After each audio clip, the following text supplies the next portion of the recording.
This here is the day after that snowstorm that I was talking about in my previous videos.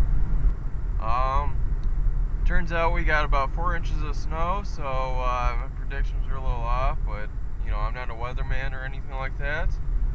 But as you can see, it's very pretty out here today. Oh, bump.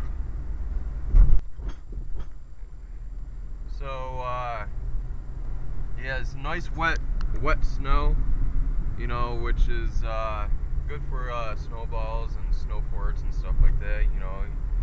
But looks real nice. All the snow is sticking to the trees, as you can see on the video and stuff. There's a field right there, some wooded areas.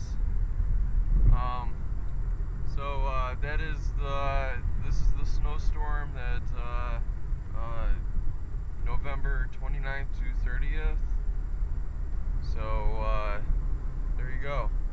Thanks for watching. Please subscribe and please leave a comment.